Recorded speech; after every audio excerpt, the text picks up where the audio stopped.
thank you everyone for coming out today. It's amazing. I want to ask the students, did you love this project?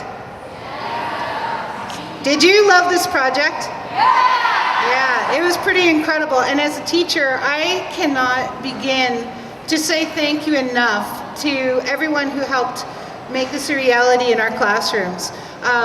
From our student success teachers, and of course to Karen Wilkins, our arts teacher, and of course the amazing super duo of Barb and Elizabeth. They were incredible. Go ahead. Yeah, they were incredible. Well, you notice as a teacher, I think when Barb and Elizabeth are in your classroom and they're working with the kids, they're not only focused on their project. It no longer is their project.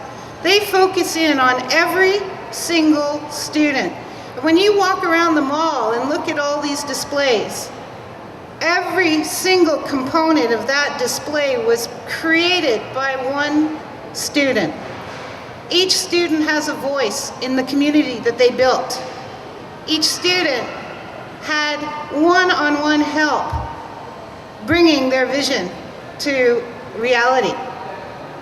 And Barb and Elizabeth were able to guide them through the practicality, how to make what's in your head here and tangible. And sometimes you can't do it the way you imagine. Sometimes it's going to be a little different. Sometimes there are limitations. But the students, I think, all came away feeling really, really excited and proud of their work. And I have to say, just the little bit I've seen so far, it's pretty outstanding. So, thank you again. What an amazing adventure this has been.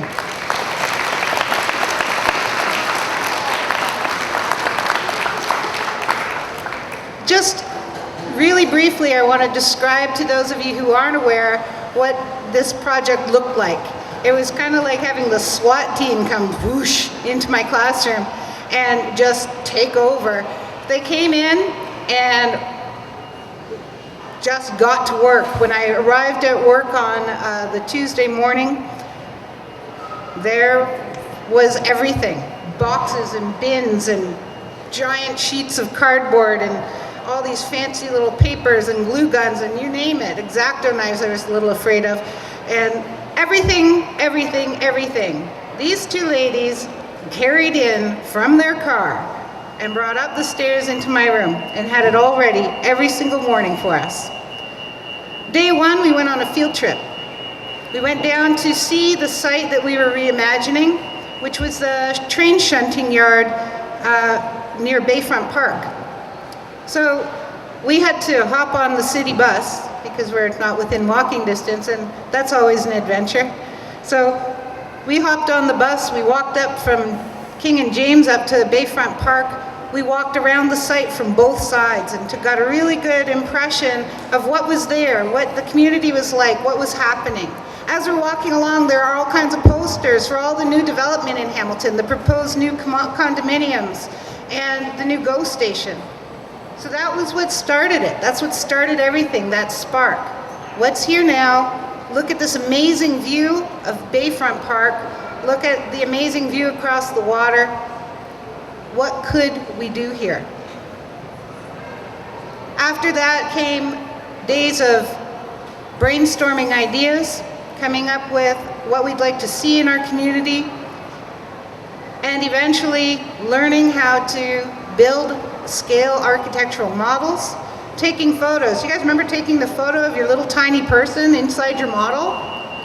It really helps. It helps you really imagine what it would be like to be inside the space. And this creative process, it's creative, it's mathematical, it's scientific. All of this is happening almost without my help. I was just kind of there. It was awesome. I loved it.